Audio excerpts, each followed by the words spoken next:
The cab jolted as it pulled into my driveway, and my heart gave a nervous flutter. Home, after a year in Nepal, it didn't feel real. I stared at the house through the smudged car window, the sun-worn siding, the familiar wind chimes swaying on the porch, the cracked flower pots by the front steps. Everything was exactly as I remembered it. I smiled to myself. It was good to be home. The driver popped the trunk. Need help with your bags? I shook my head and forced a smile. No, I got it. Thanks. My suitcase thudded against the wooden porch as I fumbled for my keys. My muscles ached from the long flight, but it didn't matter. I was finally back. All I wanted was to sink into my bed, maybe sit in the garden with a cup of tea. But then I heard it. Shovels. Digging. My head snapped up. It was coming from the backyard. I frowned, dragging my suitcase behind me as I followed the sound around the side of the house. And then I saw them. 5 people in matching blue vests were scattered across my yard, digging holes. My rose bushes were gone. My vegetable patch was flattened. The Japanese maple tree my mom planted years ago, gone. In their place stood rows of gray granite markers. Headstones. My breath hitched. My brain struggled to make sense of what I was seeing.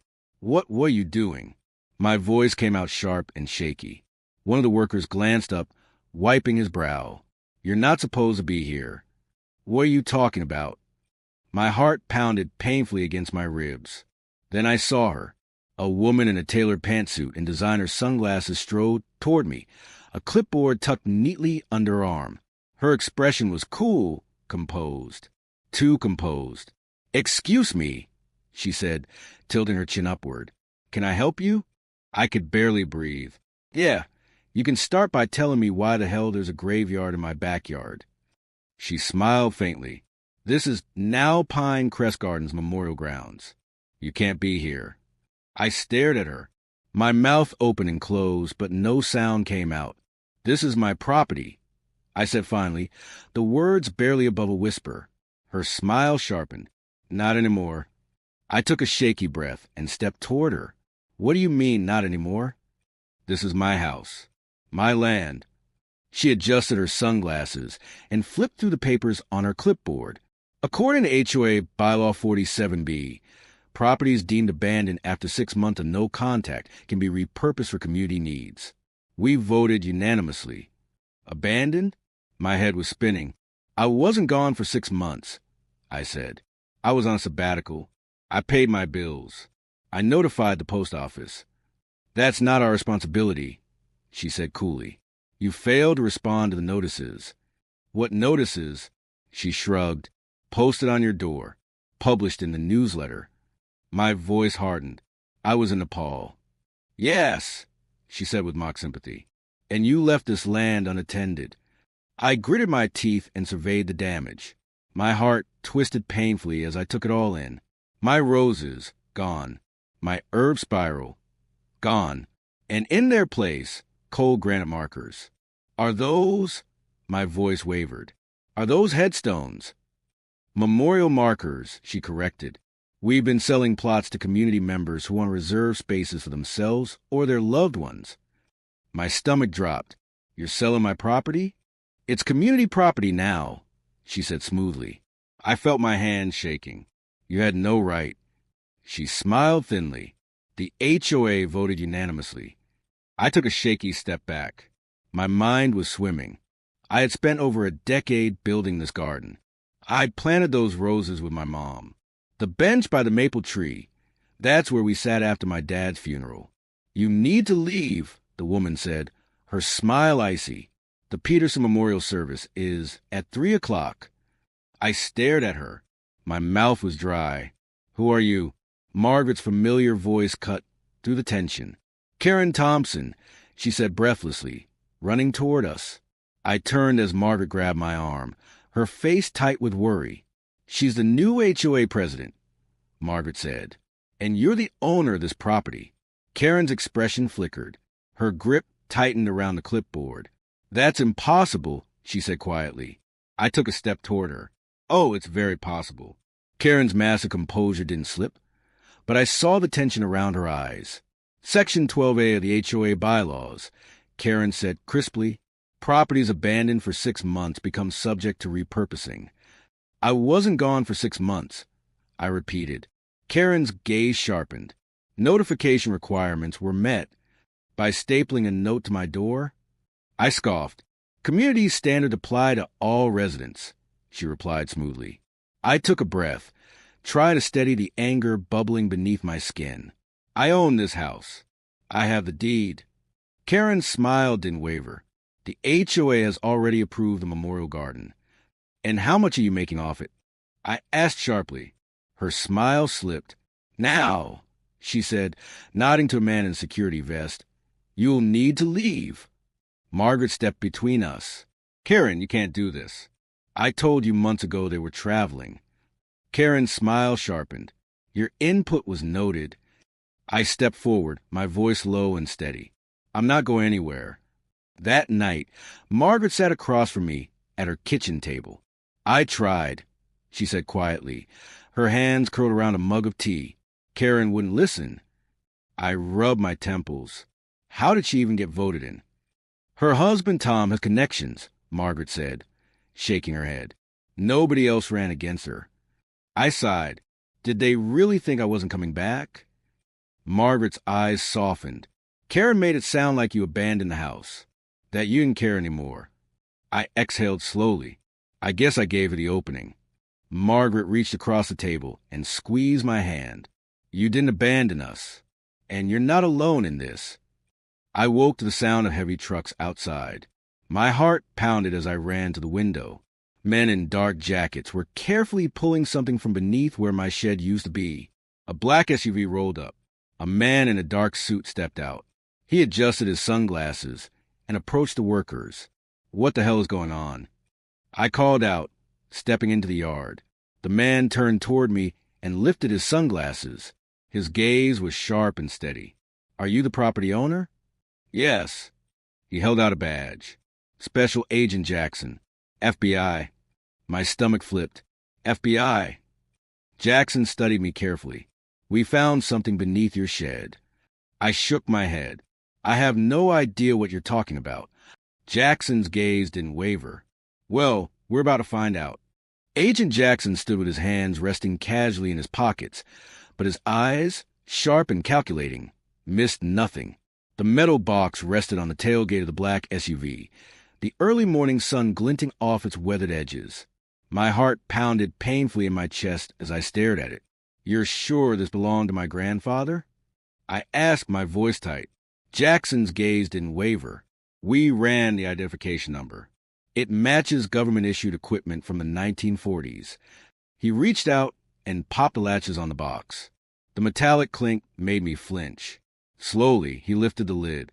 Inside, stacks of age papers were tied together with faded string. Jackson pulled one out and handed it to me. My hands trembled as I unfolded it. My eyes widened. This is an FBI document. Jackson nodded. Your grandfather's signature is at the bottom. I scanned the page, the words blurring as my mind struggled to catch up. Terms like forensic analysis, chain of custody, and criminal investigation procedures leapt out at me. My stomach twisted. These are FBI methods, Jackson said quietly. Standard procedures that have been used for decades. My grandfather's signature at the bottom of the page seemed to glow under the sunlight. Harold Mitchell. I knew he worked for the government, I murmured, but he never talked about specifics. Jackson handed me another file. This document, he said, his tone measured, outlines the original agreement between your grandfather and the FBI. It states that the forensic methods he developed are legally his intellectual property. I stared at him. So you're saying... Jackson's mouth twitched at the corners. The FBI has been using proprietary methods that legally belong to your family for over 70 years. I shook my head slowly. Why would he bury this? Jackson's gaze sharpened. We're still trying to figure that out. I pressed my fingers against my temple, trying to steady my thoughts. So what happens now? Jackson's gaze softened. That depends on you. I hesitated. Meaning? You have legal leverage, Jackson said. You could sue the federal government, demand compensation, or you can negotiate terms. My chest tightened. I looked back at the metal box, at my grandfather's signature. My grandfather wasn't just some government worker. He helped create the modern FBI. And now, his legacy was in my hands. Jackson's voice was low and steady. Whatever you decide, you have power now. Federal jurisdiction? Karen's voice cracked slightly as she stalked across the yard. Her designer heels sank into the dirt, but she didn't seem to notice. Jackson turned toward her, his expression calm. Too calm. Yes, Jackson said. This property is now part of federal investigation. Karen's eyes narrowed behind her oversized sunglasses. This is HOA business. Jackson's jaw tightened. Not anymore. Karen's lips curled into a thin smile. The HOA has authority over this property. Actually, Jackson said, his voice like steel, you don't. Karen adjusted her sunglasses. We followed all the proper channels. The property was abandoned. The board voted unanimously to repurpose it for community use. Jackson's mouth twitched. Did you? Karen's smile faded. Jackson pulled out a slim folder and opened it. He held up a copy of a document. This, he said, is a request for excavation and cemetery zoning permits. Karen's chin lifted. Exactly. We have the permits. Jackson's gaze sharpened. Do you?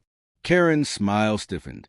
Because according to county records, Jackson said coolly, these permits were never approved. Karen's mouth parted slightly. Jackson stepped closer. And yet, he continued, you've sold over $200,000 worth of memorial plots in the last 3 months alone. Karen's face went pale. Interesting, Jackson said, slipping the document back into the folder. Considering that you've been charging for spaces on land that doesn't legally belong to the HOA. Karen's hand curled into a fist at her side. That's not possible. Jackson's eyes flashed. It's more than possible. It's documented. Karen's gaze flicked toward me. Her mouth tightened. You think you've won, she hissed. I took a step toward her. I know I have. Karen's phone buzzed in her hand. She glanced at it, and her face blanched. What is it? I asked. Karen's voice was low and shaky. The county is revoking our permits. Looks like your empire is starting to crack, Jackson said. Karen's eyes blazed as she turned toward me. This isn't over. I smiled faintly. I think it is. Karen stormed across the yard, her heels clicking against the pavement. Jackson stood at my side, his hands resting casually in his pockets. She's not going to let this go. I murmured. Jackson's gaze followed Karen as she disappeared behind her front door. She'll try, he said, but she's in too deep now. My heart pounded as I looked at my backyard. The headstones were still there, lined up in neat rows. The remains of my mother's maple tree lay in a twisted pile of broken branches. 12 years of work. 12 years of building a sanctuary. Gone. I'm not letting this stand, I said quietly. Jackson's gaze sharpened. Good. I squared my shoulders. Karen thinks she's untouchable, but she made a mistake. Jackson smiled faintly. Let's make sure it cost her. Margaret arrived later that afternoon with a stack of papers in her hand. You're going to want to see this, she said, handing me the top document. What is it? I asked. Margaret's eyes gleamed. HOA financial records. I scanned the page. My jaw tightened. They've been overcharging residents for years. Margaret nodded. Karen's been funneling money into a private account. My stomach flipped. We have proof. Margaret grinned. We have more than proof. We have leverage. Jackson glanced at the papers. This changes things. I exhaled shakily. So what do we do now? Jackson's gaze sharpened. We make them pay. The next morning, I sat across from Jackson in a small cafe downtown. Jackson's hand rested on a manila folder, the evidence against Karen. You have enough to destroy her, Jackson said. Press charges, financial fraud, property mismanagement. I hesitated. My mind raced. I could, I said, but I don't want to punish the whole neighborhood for her mistakes. Jackson's gaze softened. What do you want? I swallowed hard. I want my property back. I want Karen removed from the HOA. and I want the memorial garden moved to the community park. Jackson's brow lifted. I stood at the edge of my yard. People are grieving, arms crossed. I said, I'm not going to punish them biting at my fingertips. The sound of shovels scraping a small smile echoed to the crisp air. That's a smart call. But this time, I sat back, make my stomach twist. My heart steady for the first time in days. This time, it felt different. It's not about revenge. Was carefully removing the headstones from my yard. It's about fixing what's broken. The heavy granite markers were being lifted, then one by one, and placed onto a flatbed truck. I watched as the last remnants of Karen's so-called memorial garden disappeared. Jackson stood beside me, hands tucked into his jacket pockets. His gaze was steady, thoughtful. You okay? He asked quietly. I exhaled, watching my breath curl in the cold air. Honestly, I don't know. Just then, I spotted Mrs. Fitzgerald standing near the truck. She held a small bouquet of daisies, her thin hands trembling slightly as she watched the workers lift her grandson's marker. Her eyes were glassy with tears. I walked over to her. Mrs. Fitzgerald? She looked up, her gaze soft but sad.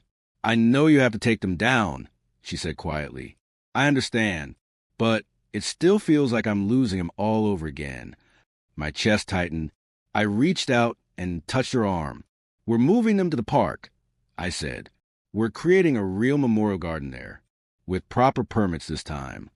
She blinked. The park? I nodded. There'll be flowers, benches, the real place where people can visit and remember. Her lower lip trembled. That's thoughtful. It's the least I can do, I said softly. Mrs. Fitzgerald's eyes shimmered as she squeezed my hand. Thank you, she whispered. I watched as the workers carefully loaded her grandson's marker onto the truck. It wasn't about erasing what had happened. It was about fixing it, making it right. Jackson stepped closer. That was kind, he said. It was necessary, I said. He smiled faintly. Not everyone would have seen it that way. I took a breath and watched the last headstone being lifted onto the truck. My yard was bare now, an empty patch of soil where my garden used to be. But beneath the emptiness was something else. Hope. We'll rebuild, I said. Jackson's gaze softened. Yeah, you will.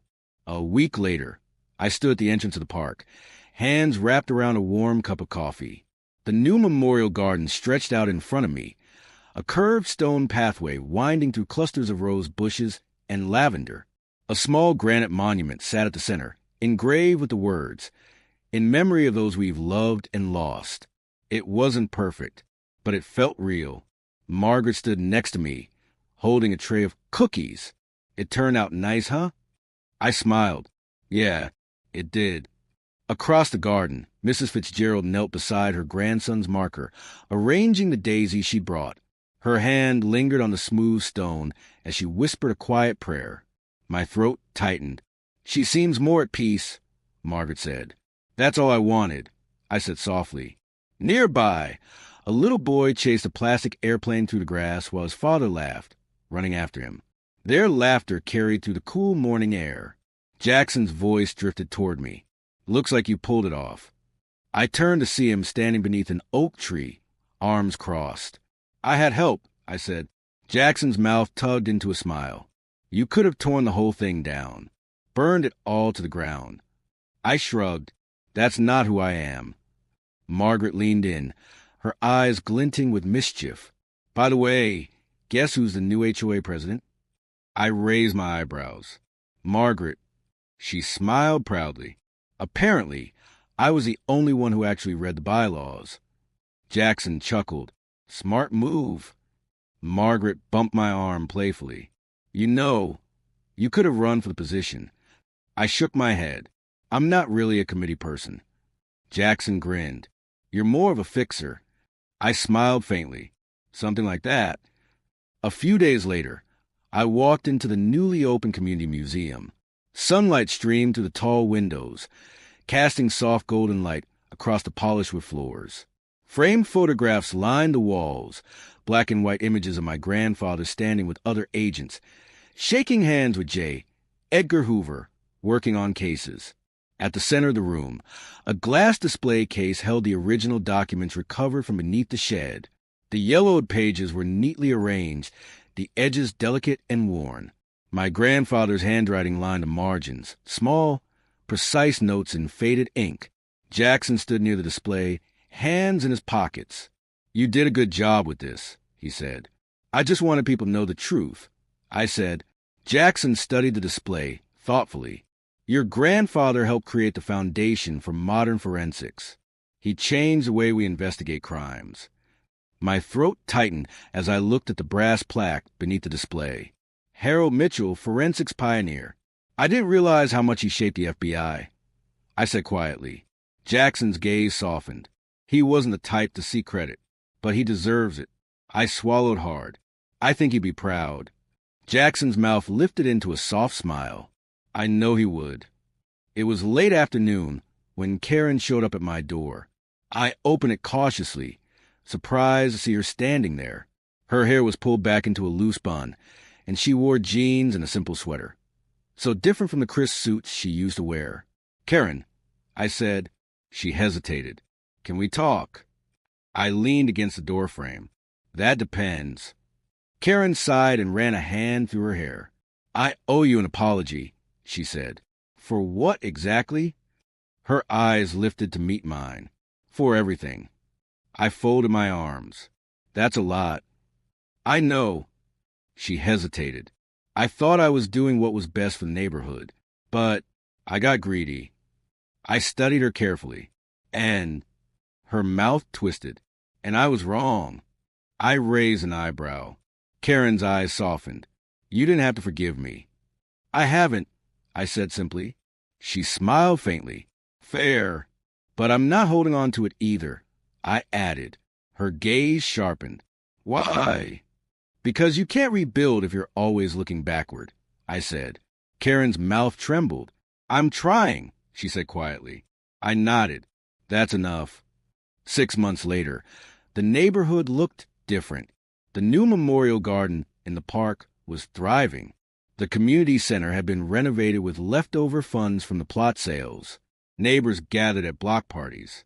The tension that once hovered over the neighborhood was gone.